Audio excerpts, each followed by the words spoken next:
My name is Callista Rowe, and the night my life split in half began with the sound of rehearsal chairs scraping against the church floor. It was supposed to be simple. Stand where the coordinator pointed, walk when the music cue started, smile at my fiancé, Jonah, at the end of the aisle. The sanctuary smelled faintly of old wood and lilies, stained glass windows threw soft blues and reds across the pews. My best friend and maid of honor, Tessa, stood at my left, holding my bouquet like it was part of her body.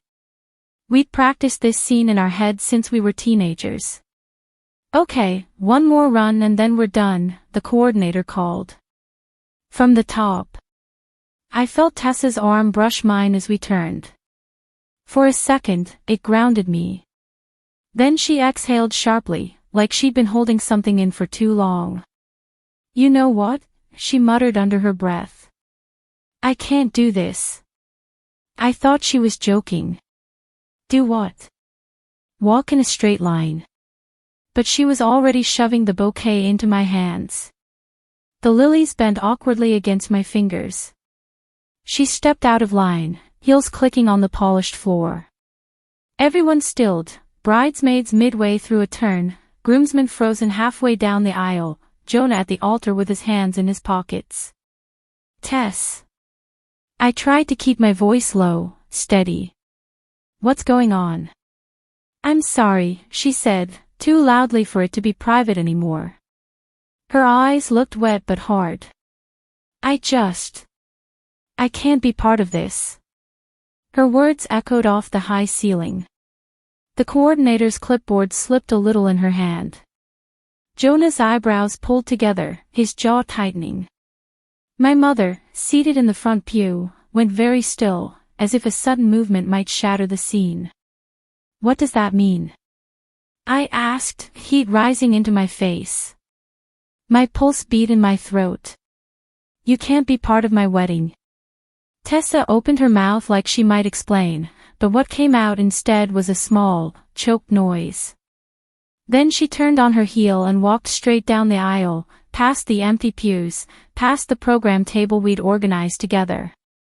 The heavy door groaned as she pushed it open, letting in a slice of cold evening air and street noise before it thudded shut behind her. For a moment, nobody moved. The pianist stopped mid-chord. My bouquet felt heavier than it should, as if it knew it had just been abandoned. The coordinator cleared her throat. Well, maybe we should take 5. Murmurs filled the space like fog. My mother rose and started toward me. Jonah stepped down from the altar, eyes following the door where Tessa had disappeared. I'll talk to her, he said quietly, putting a hand on my shoulder. She's probably overwhelmed. It's a big day for you both. His touch felt oddly distant, like it reached my skin but not my nerves. Why would she walk out now?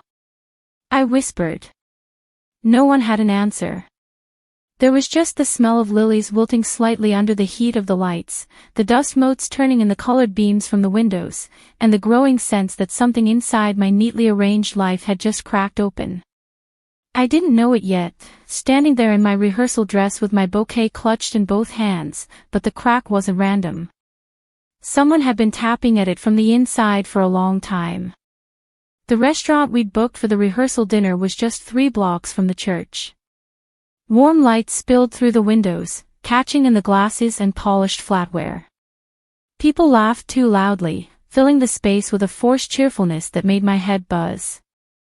I sat at the end of a long table, twisting my napkin, trying to ignore the empty chair that was supposed to be Tessa's. Her name card, white with gold script, looked almost mocking. She'll show up, my mom said, reaching across to squeeze my hand. Her perfume, familiar and comforting, wrapped around me for a moment. She's probably embarrassed. You two always work it out. We always had, it was true. Late-night apologies on sidewalks, tearful laughter on my couch. We had survived breakups, job rejections, family drama. But never something quite like this, a public walkout on the eve of my wedding. At the far side of the table, Jonah chatted with his brother, shoulders relaxed, the low rumble of his laugh occasionally drifting my way. Every so often he glanced at me, eyes soft, and the knot in my stomach loosened just a little. If he was calm, I told myself, maybe I should be too. Yet small details from the last few months started surfacing, like debris in muddy water. The way Tessa had gone quiet whenever I mentioned Jonah. How she'd rolled her eyes when I showed her pictures of the venue, calling it a bit much when I'd expected her to squeal. The time she'd forgotten to send the bridesmaid dress ordering link to 2 of my university friends, causing a last-minute scramble. "Are you happy, Cal?" she had asked once, while we were sipping wine on my balcony. Streetlights glowed below us, the city humming in the distance. "Of course," I'd said, frowning at her tone. "Why?" She'd shrugged. "Just checking. Sometimes you seem like you're trying very hard to convince yourself." I'd laughed it off then.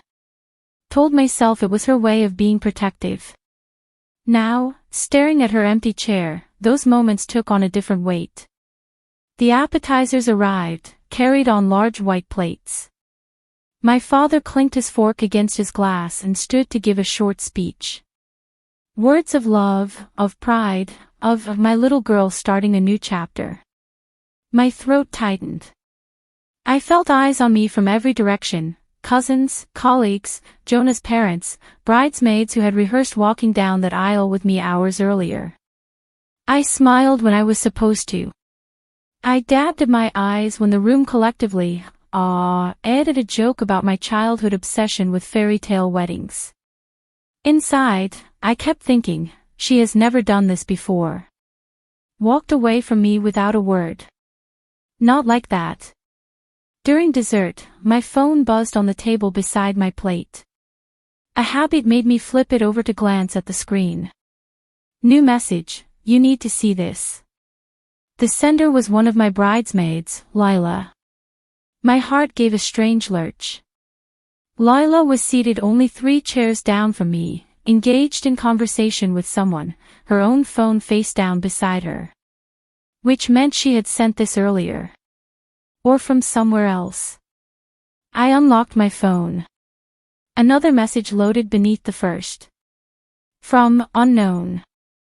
Subject, your best friend and your fiancé, ***. Attached was a single image preview, partially visible on the screen, a screenshot of a text thread. For a moment, all the noise in the restaurant faded, like someone had turned down the volume knob on reality. The clink of silverware, the laughter, the jazz music from the speakers, it all receded. I stared at the tiny jumble of words in that blurry preview and felt something inside me brace itself, like standing at the edge of a drop you hadn't known was there. I tapped the image to open it. The screenshot expanded and sharpened, filling the screen with white and blue bubbles. My own reflection hovered faintly in the black border, eyes wider than I'd ever seen them. At the top, the contact name read, Jonah Speech Balloon. The messages, however, weren't from my phone. Tessa ***. She has no idea, does she? Jonah ***. About what, exactly? That her perfect day is built on my overdraft and your crisis management, ***. My grip on the phone tightened. I scrolled up. The conversation had obviously been going on for a while. Tessa ***. You're the one who proposed. Don't blame me because she wants the Pinterest wedding she's been talking about since we were 15 ***. Jonah ***. Yeah, well, she's not the one dealing with the vendors when she forgets to read the contracts. Thanks again for fixing that florist mess, by the way, ***. My stomach rolled. I remembered the florist mess, dates crossed, deposit confusion. Tessa had offered to call and sort it out. I'd been grateful. I joked that she should go into event planning. I scrolled further down. Tessa ***. I just think you're both pretending this is something it's not. She's in love with the fantasy. You're in love with, not being alone, asterisk. Jonah asterisk. Ouch. Tessa asterisk. You know I'm right. There were messages sprinkled with jokes, complaining about seating charts, about my mother's questions, about my sudden obsession with calligraphy. Each one felt like a pebble thrown at a window I hadn't realized was fragile. Then the tone shifted subtly. Jonah asterisk. Sometimes I do wonder what it would be like if I'd met you first. I stopped breathing. The reply came quickly, as if Tessa had been waiting for that crack to appear. Tessa asterisk. Dangerous question. Jonah asterisk. Honest one. The bubbles continued. Tessa asterisk. Asterisk, we'd probably have burned out by now. You like things to look shiny. I like picking at the rust, asterisk. Jonah asterisk. I like that you see the rust at all. There was a timestamp from 3 weeks ago, late at night. Then another thread, from just yesterday, 24 hours before the rehearsal. Jonah asterisk. Asterisk, are you sure you're okay doing this? Being MOH when, you know, asterisk. Tessa asterisk. When I'm in love with the groom. A ringing started in my ears. At that point in the thread, a screenshot of a new text appeared, captured within the first one.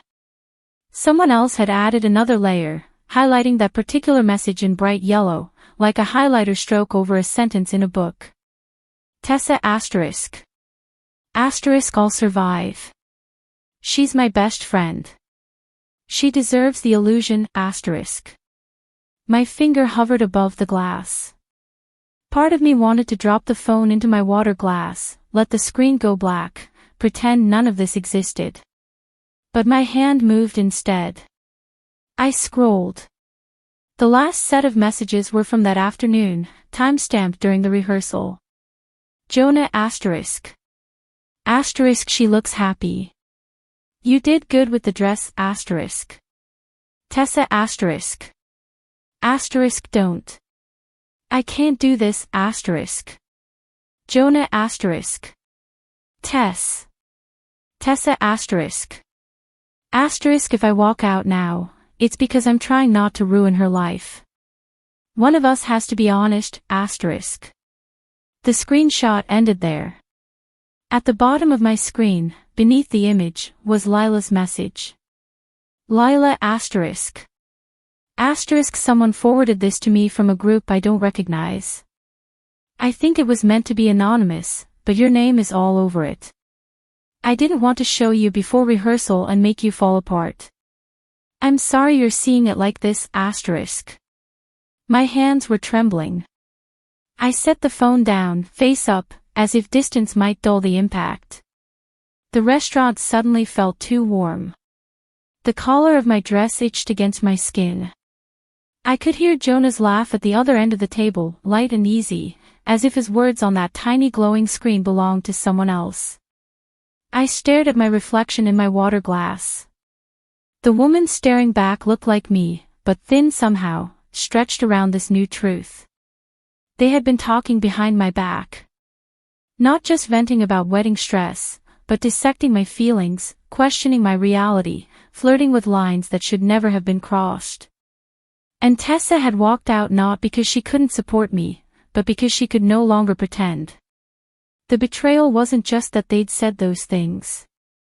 It was that they'd both known, for weeks, that my wedding was built on a lie. And neither of them had told me. I don't remember standing up. One moment I was seated, my fingertips damp against the condensation on my glass. The next, I was on my feet, my chair pushed back, the room turning toward me like a camera pan. Cal? My mother asked, her smile faltering. I'd like to say something, I heard myself say. My voice sounded calm, almost detached. The same tone I used in meetings at work when presenting a report. My body had found a familiar script, even while my heart was tearing up the old one. The restaurant quieted gradually. Forks stilled.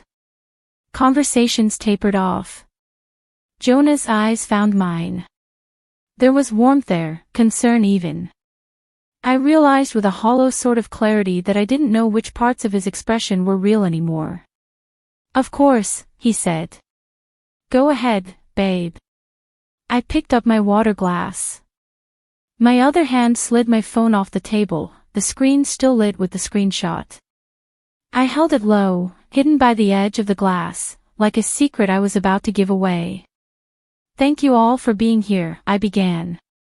The words came easily. I had rehearsed a different version of this in my head for weeks.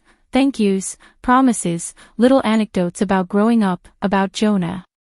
Now, I turned down a different path. I know everyone has taken time, traveled, rearranged lives to be with us. A murmur of acknowledgement rose from the table. I want to talk about honesty, I continued, feeling the word land in the space between Jonah and me. About what it means to stand up in front of people who love you and say, this is who we are. This is the truth of our promise. Jonah shifted in his seat. Cal, if this is about Tessa, we can discuss. I raised a hand slightly, palm down, gentle. Let me finish. Something in my tone made him fall silent. When Tessa walked out of rehearsal, I thought I had lost my maid of honor, I said. I thought I had done something wrong as a friend. I let my eyes travel over the faces around me. Lila looked stricken. My father's jaw was clenched, a muscle ticking in his cheek. And then I received a message. I tapped my phone. The screen brightened. With a few movements, I mirrored it to the small projector the restaurant had set up for tomorrow's slideshow, a tech detail Jonah had insisted on handling. The image flickered onto the far wall, slightly askew but clear enough, the screenshot, massive, the text bubbles enlarged and impossible to ignore. A collective intake of breath swept the room. Chairs creaked as people leaned forward. I heard Jonah's whisper, sharp and low. What are you doing? Sharing the truth, I replied, equally soft.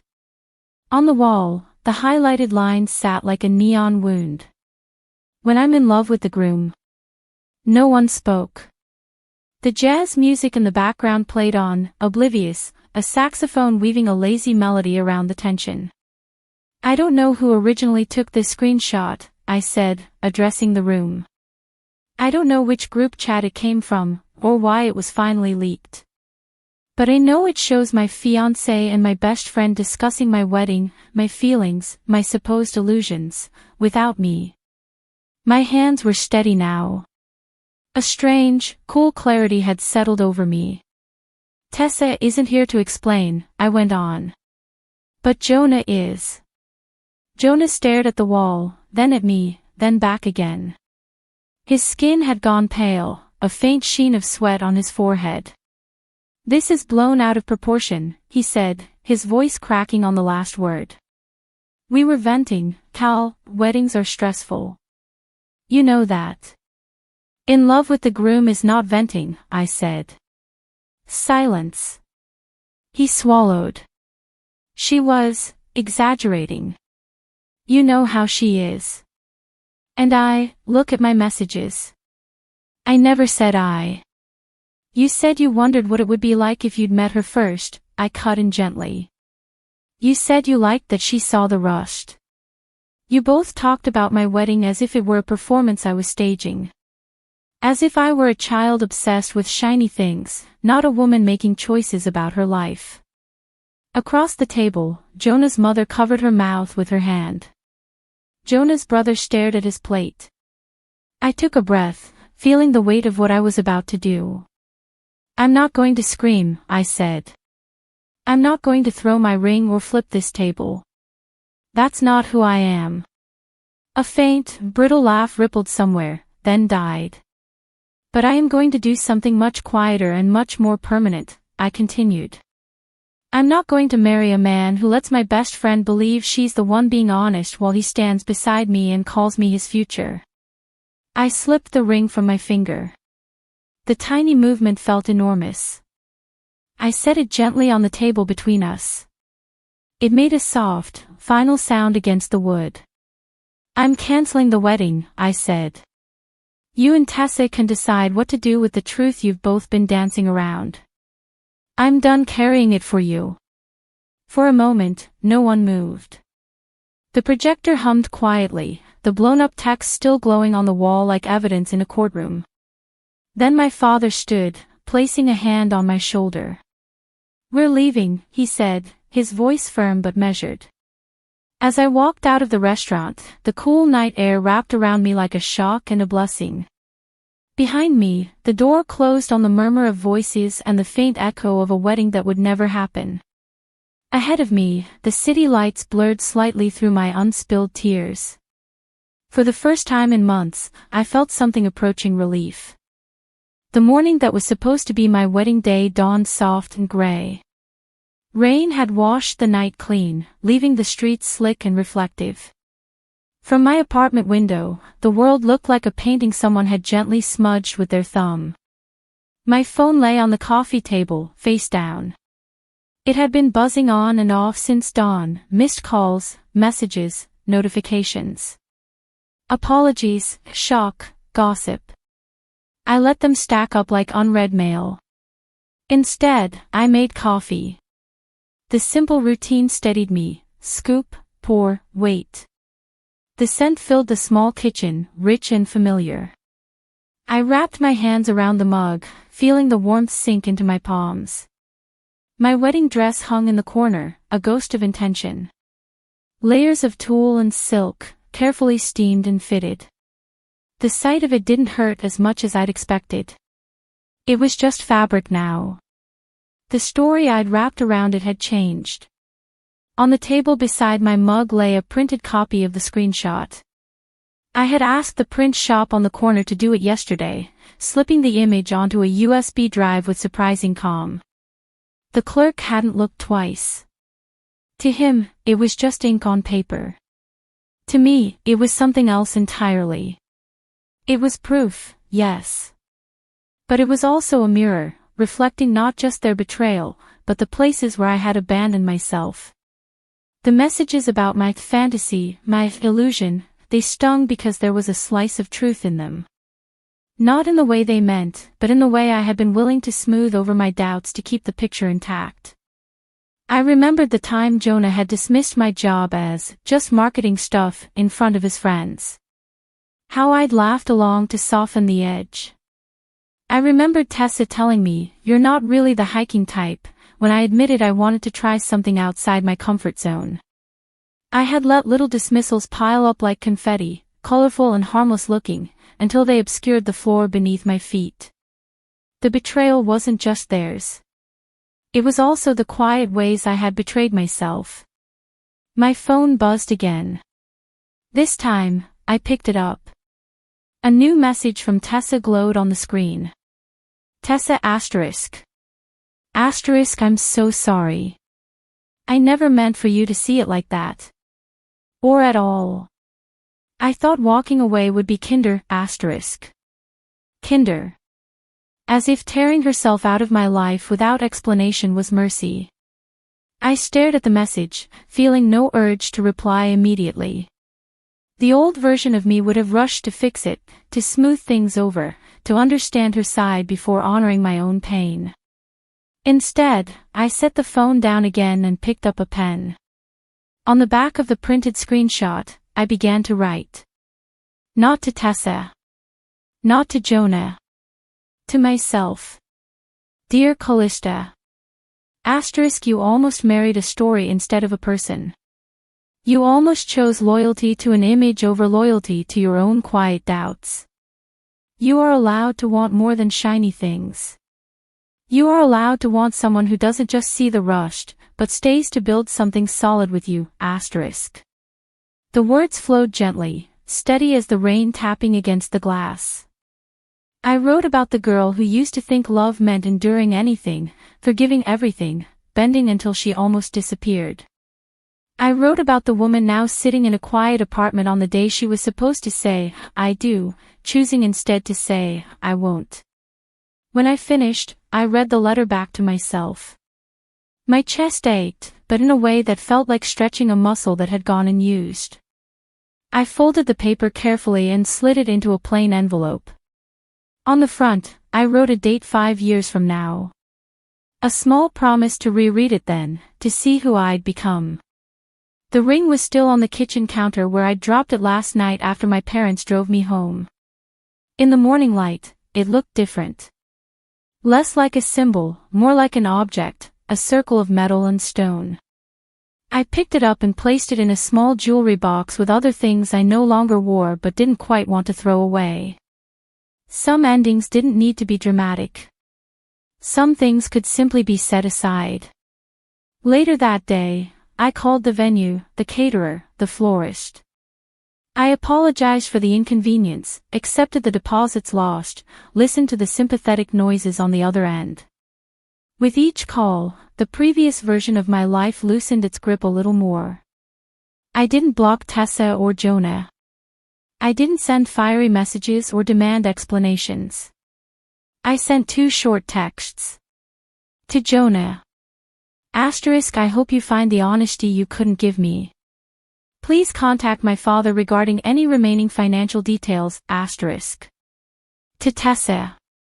I loved you like a sister. I wish that had been enough for you to tell me the truth. I need distance now. I hope we both learn from this in ways that make us kinder, not smaller. Then I silenced the thread. As evening fell, I stepped outside with no makeup, no elaborate hair, just a sweater and jeans. The air was cool and carried the scent of wet pavement. Somewhere, a church bell rang, the time my ceremony would have started. I didn't look toward it. I walked in the other direction, toward the small park where the trees dripped quietly and children's laughter floated faintly from a playground. I sat on a bench and watched the world go on. Cars passed. Dogs pulled at leashes. A woman jogged by, her ponytail swinging. Life was not waiting to see if I would crumble or rise. It was simply occurring, one moment after another. In that ordinary flow, I found a strange peace. My revenge, I realized, wasn't the public humiliation or the cancelled wedding, although those had their own sharp justice. It was this, refusing to shape my life around people who saw me as an illusion, a performance, or a consolation prize. I would build something quieter and truer, even if it took time. Maybe especially because it would take time. I stood up, pulled my sweater tighter around me, and walked home under a sky slowly clearing. The day I didn't get married became the day I chose myself. And that, I knew, was a vow I intended to keep.